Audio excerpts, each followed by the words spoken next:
Here's me being optimistic, and if something changes, I will just throw a fit like a little kid and take my ball and go home.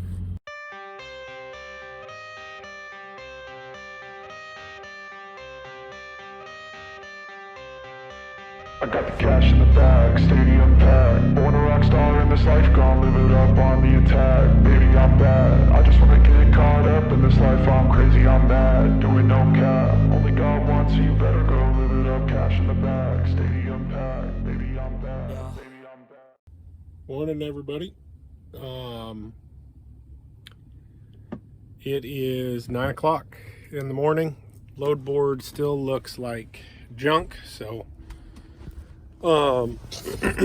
got up and got pre-tripped and got everything ready to go. So we're up by Seattle. There's 4 potential loads, and none of them look great. So out of those 4, only one of them is in the Seattle area. Everything else is south of here, going more towards Portland. So I'm going to drop down to a truck stop I like there, because this isn't really a truck stop. This is just kind of being in the middle of nowhere in the city. It's more like a mini mart. But we'll check the loads from there. And, I'm not interested in sitting around anymore. So, worst case scenario, we'll just have to take our ball and go home. Deadhead home. I hate to do that, because we've got an asset here. It should be making money, but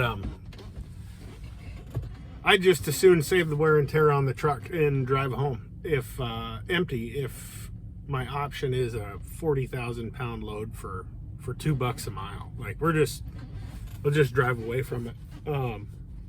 It's interesting though, because all these trucks that are parked next to me, there's only been a couple of them move, and they've been company trucks, but the owner ops are sitting just like I am, and I haven't seen anybody to talk to, but I mean, this load board, usually there's 250 loads, 300 loads, especially during a weekday like right now in the morning, and there just isn't right now. So I don't know what's going on, but we are going to get out of here while we still can.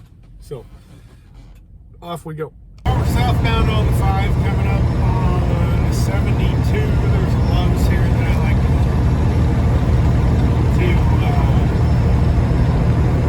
swing into whenever I'm around and have time. Pretty decent truck stop. We'll reassess what's going on with our loads. I pluck a lot of loads from just right around here. I don't know why it is, but Seattle's never been good to me for going home. To get back over towards Idaho, Utah, Portland, or south of Seattle's always better for that. It seems like, and it's weird because there's always more loads in Seattle than there is in Portland because of the ports and stuff. But we're going to look and see what's going on. I was thinking on the way down here that, I called one guy on a load there out of Kent, Washington, and we're just too far apart on the load, but he's wanting us to run for about $2 a mile, and I told him no, I'll run for $3.50 because that's what I always make, and he didn't even bother counter offering me, so we were turn at the first right onto Rush Road. We're quite a ways off, and it's like the Just Trucking guy that Justin says. Really like his videos, but he's right. Know your worth, and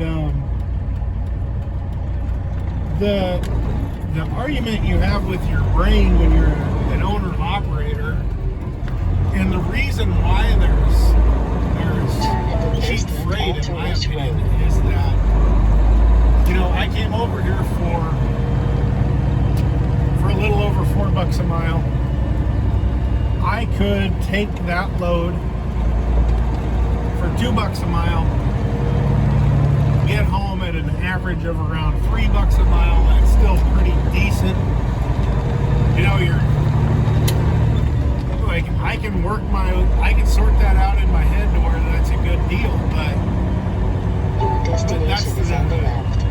that's a real short-term way to think about it.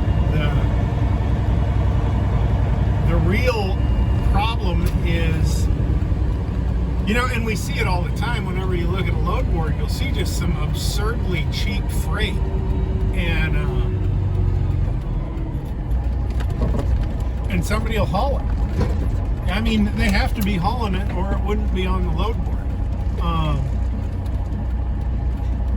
So guys just need to, you know, I could haul this cheap freight today and, you know, that's going to reaffirm to the broker and the shipper that they can ship loads for that kind of money. And it doesn't help anybody or anything. So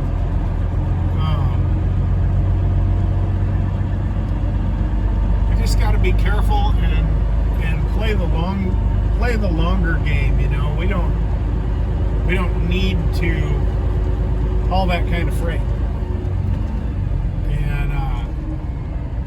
and we won't haul that kind of freight. So you know, it might be kind of a sore loser sort of a deal, but I'll take my ball and go home, and I'll short the area of the truck. And if nothing else, I can sort of justify that when I did that, I decreased the supply of trucks in the area, which should increase demand and hopefully bring some prices up. So anyway, those are my thoughts on why you don't haul that cheap freight. It's a long-term play. You know, I mean, we'd be fine if we did it for the short term, or if we only did it once. But everybody knows that once you do that one time, you're going to have one good front haul, and then a bad back haul. You're going to justify it, and you're going to end up in a cycle of mediocre rates at best. So don't do that. And like I said, not to poach his term, but know your worth. And there is a lot of money to be made out here if we don't, you know, if we stick together and we don't haul that crap, loads, cheap freight. You know, there's plenty to go around at a fair price. You know, these guys are offering prices that we saw when we had $2 diesel. You know, just that alone is just the diesel price alone, you're barely breaking even. So anyway, run every load as a load. There are no front hauls or back hauls or anything like that. It's just the way it is. So talk to you guys in a minute. Well, the load board here doesn't look any better. I did notice that load I was talking about earlier did go away. So either somebody's hauling cheap freight or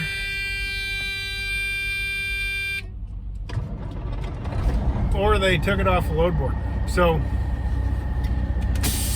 regardless, we're not hauling it. So we're going to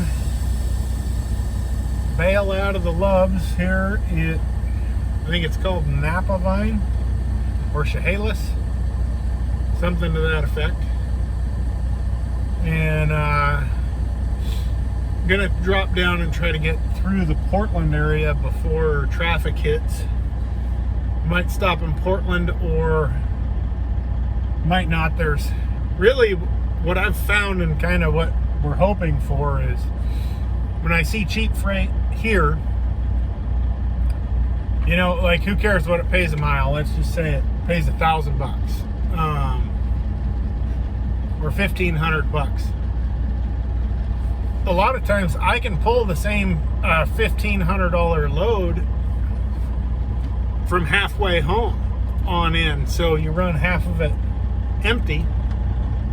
It's a little better fuel mileage. What are you doing? And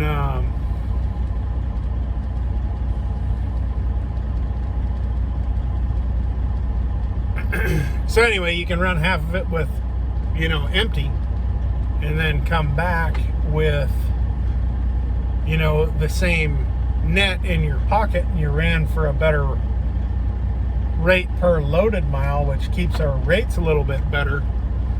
But yeah, it's got trucks going everywhere right here. I'm trying to get out, but they are kind of making a mess of themselves, so I'm just gonna sit here and wait.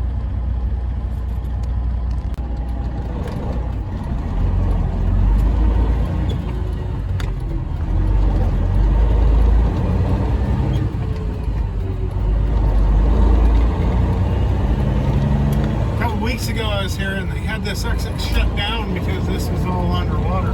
So good to see it's drying up a little bit.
So just pulled into the Loves, and I always check my hubs when I park. Bad experiences, not with semi-trailers, but with a regular trailer. I was going up the Alaska Highway one time and seized a bearing and burned it off, caught the side of the trailer on fire. So anyway, I got this stuff. It's meat and some gravy and mashed taters. Wife sent it with me.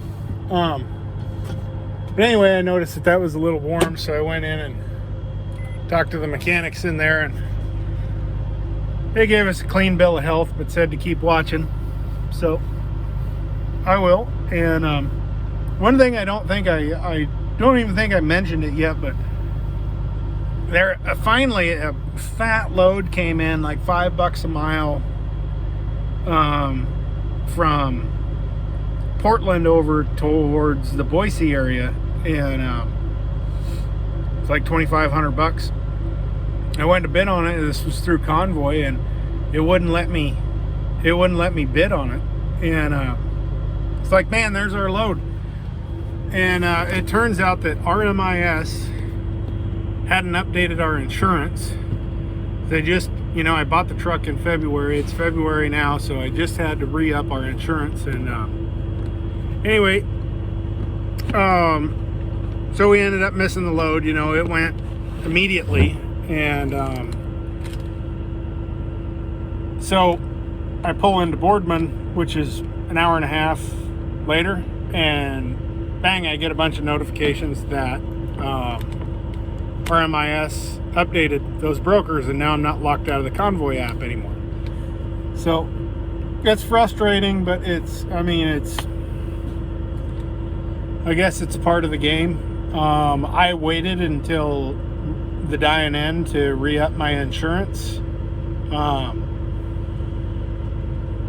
thinking that it was like when you sign up with a broker, you send them a copy of your insurance and bango, you're back in business. So, but apparently it's not on the renewal, so it's frustrating, but at least we're back in business for those brokers that use RMIS.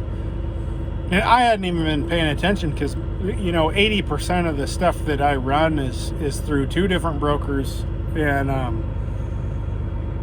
they don't use RMIS, so I didn't even think about it. It just, you start exploring different brokers when you're in a land full of cheap freight and not a lot of it. So anyway, I'm going to get something to eat and look at this load board from Boardman and decide what we're going to do. So turns out it's looking more optimistic. There's 3 or 4 pretty big loads here going out tomorrow, or just within striking distance of here. There's one for $7, one for $5, and I think one for $4. So there's a big monster load going up to Montana, but that's kind of some of my home country up there. But the problem is you're looking at, I looked at the loads out of there, and there's one load that goes down to Phoenix, and I'll go to Phoenix. In fact, I kind of like going to Phoenix, but if it's a day up there, a day to get loaded, then 2 to get down to Phoenix, and then a day or 2 to get back. We're into next week. Before I get back, I've got a wife and 3 kids. So we're going to have to really evaluate that if we want to go that way. I was kind of hoping to just head towards the house, but we'll go where the freight is good, especially after basically having 2 days down because of not having very many loads. It's just been weird. So anyway, it looks good for the morning. So here's me being optimistic, and if something changes, I will just throw a fit like a little kid and take my ball and go home. But it's looking pretty decent, so we'll see.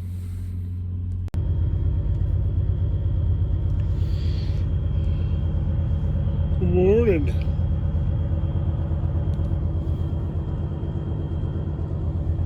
It's 8 o'clock in the morning. Let's see what we can find for loads out of here.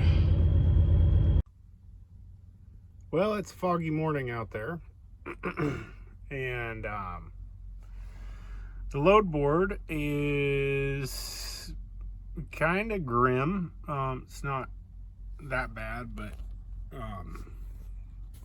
loads I was kind of excited about last night are gone. There's one load that is it's about 120 mile deadhead north of here, and it's TQL. It's a -10 reefer load where they load you to gross, and as we continue east here, we got to go over Cabbage and Ladd Canyon and stuff, so it's a heck of a pull on the truck to come over at gross. So I think what we're gonna do is we're just gonna lick our wounds and go home. This morning my main broker called me, and we signed a rate con for $5 a mile for Monday. So today's Thursday. I can get home this afternoon and have the weekend to regroup and be ready to go. So you win some, you lose some. That's just the way it is. You know, we could have, like I said, we could have hauled some cheaper freight. We had a few options that just didn't look good at the time. RMIS with that convoy load, that hurt really bad. You know, that made that should have been a plus $5,000 week, turned into about a $2,500 week. So, you know, that kills us, but at least RMIS is back up and running. So we're still going through the kinks, and as any new business would. You know, like I said, I'm not out here saying that I'm making the best decisions, but I am saying that I'm trying to make the best decisions with the information I have available at the time. And you know, we're not even really a year into this, so it you know, we're still learning. We have a ton to learn. I did call my broker that I usually haul potato chips out of Portland. It sounds like she probably has something for next week, so maybe next week we can come over with 2 loads booked and know where we're going, so we don't even have to fight the load board. But we'll see how it goes.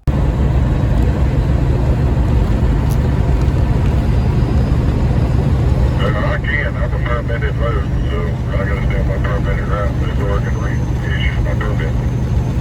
Yeah, I agree with that. I was driving there. I had to let me on that road.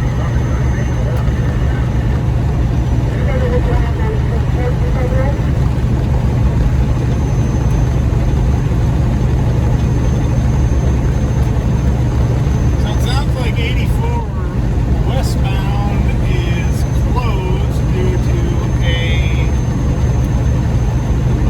somebody wrecked the semi.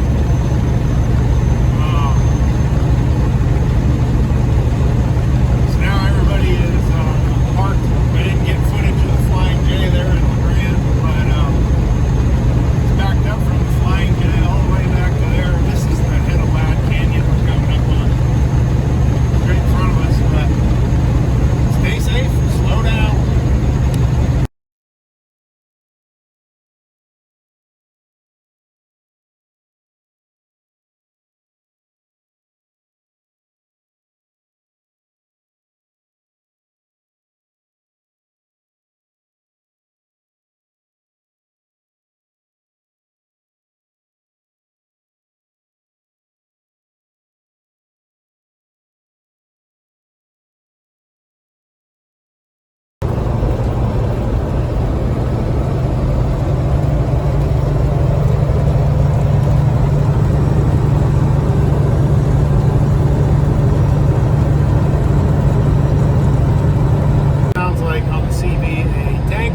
Truck rolled over going down Cabbage, closed the westbound lanes. That'll be a hazmat too, so they're going to be there for a while. But there's an impressive amount of trucks stopped, both at LeGrand and in Baker. So looks like eastbound's good. It's a cliche, but thoughts and prayers to the driver. Hopefully they made it out, but you never know what happened. But so I'm not speculating, but I just will say as a general term that speed kills, you know, especially out here. You can't just go 75 around these corners. So I think I've documented some of that pretty well on those time-lapse videos, but we got lucky that we squeaked through, and we're headed to the house because it sounds like everybody else is in for a major delay today. So, well, we're pulling into the yard. Another one done.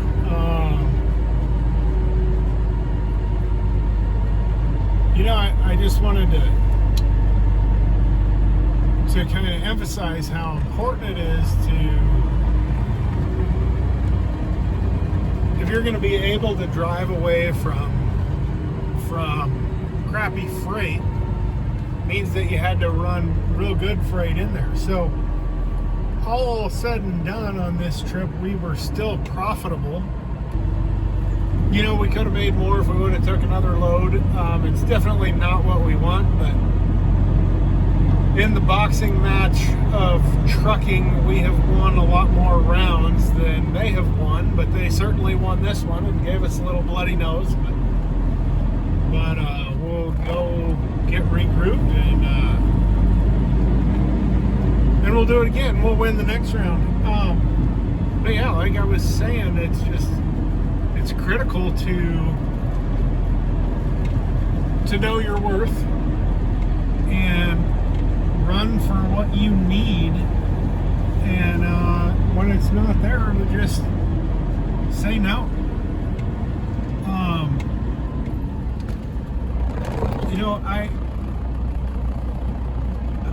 don't want to call it an advantage, but I own the truck, I own the trailer, I paid a year's worth of insurance.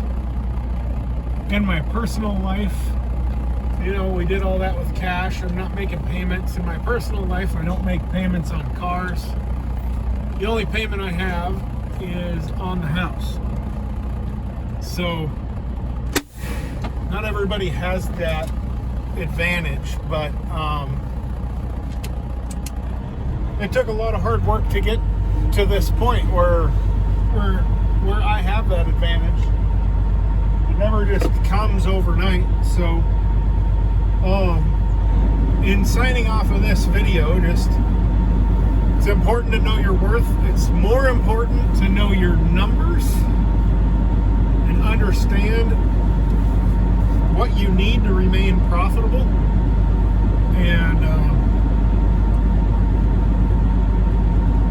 And yeah, have fun, stay safe.